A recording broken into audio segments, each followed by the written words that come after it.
To smo zdaj v avtopralnici. Tu smo zdaj v pralnici, kjer se avtobusi perejo.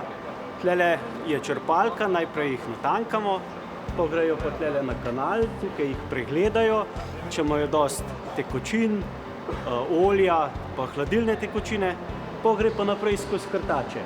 Kako pogosto pa se avtobusi perejo? Včasih tudi vsak dan, polet recimo, če je lepše vreme, da niso umazani, pa tudi samo enkrat na teden. Kako dolgo pa traja pranje enega avtobusa? Strojno pranje traja približno 5 minut, pa še na roko noter očistijo. A tukaj bomo pa zdaj avtobus natankali. Tako, tukaj bomo natočili avtobus na plin, na zemeljski plin, na metan. Je zelo čist za okolje, tako da malo drugače kot na dizel oziroma na nafto. Nič se smrdi. Koliko kilometrov pa lahko prevozi avtobus? Približno 200 do 250 km na dan. Na kaj pa je treba biti še pozoren pri tankanju? Varen moraš biti, tako kot pri vseh ostalih zadevah.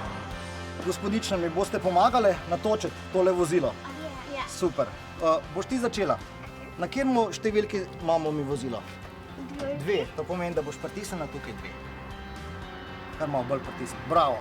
Zdaj vedno bomo natočili goriva, da je poln tanka, ne? To pomeni, da lahko pritisneš 300. Super.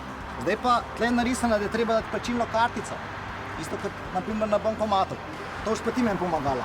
Stavila boš kartico tle noter, kaj je narisan. Tako, do konca je porini. Do konca. Tako, do konca. Super. In priklopili ročko za tankanje. To je vse v varnosti. Ali vozilo že polno, mora biti na 200 ali čez? Ja, je že polno. Zdaj lahko pa to ugasnemo. Eno gospodična naj pritisne stop. Lahko vzamemo tudi račun, piše izpis računa. Izvoli, naj pritisni tako. In počakamo, da pride račun. Super, to je pa najlepša pisava danes. Najlepša hvala, no takole to izgleda. To dobi naš prometnik in da naprej na prometno operativo. Potem pa vidijo, koliko avtobus porabi na dan, na teden, na mesec, na leto.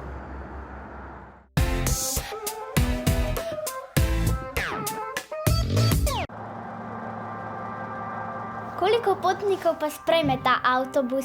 Točno določen ta avtobus sprejme 120 stoječih potnikov in 35 sedečih potnikov. Zakaj pa imajo nekateri avtobusi na sredini harmoniko, nekateri pa ne? Nekateri avtobusi se imenujejo solo avtobus. To so kratki avtobusi, kateri v ovinku lahko speljajo sami.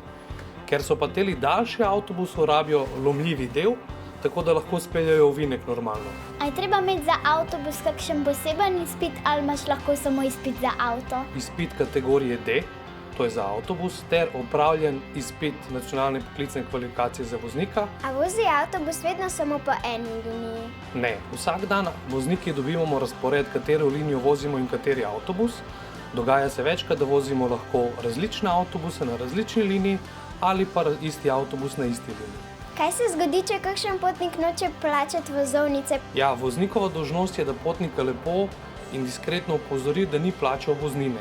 Če se ta ne zmeni na voznika, obstaja tudi naša služba kontrolna, kjer preverjajo vozovnice in ga nato pospremijo ven iz vozila in opravijo z njim postopek. Kot voznik rabimo prvo imeti 2 dokumenta. Prijavno urbano ter voznikovo kartico. Z voznikovo kartico vstavimo v vozilo, kjer beleži, koliko vozimo časovno in kilometre. Z urbano se pa voznik prijavi, da se lahko identificira, kateri avtobus pelje. Zdaj pa moramo zapreti magnetna vrata. Super. Smo. Vse držimo. Ja. In počasi speljemo. Med vožnjo se z voznikom ne sme pogovarjati, saj mora biti voznik ves čas vožnje skoncentriran na cesto, na vozilo in na potnike. V primeru, če se zgodi kakšna napaka na vozilu ali se potnik poškoduje, imamo napravo, kjer obvestimo prometnika, pritisnemo tipko in počakamo, da nas prometnik nazaj pokliče. Kakšna omejitev hitrosti pa velja? Kadar so na vozilu potniki, lahko peljemo maksimalno 50 km/h. Če pa potnikov ni in se z vozilom podamo na avtocesto, imamo pa omejitev 70 km/h.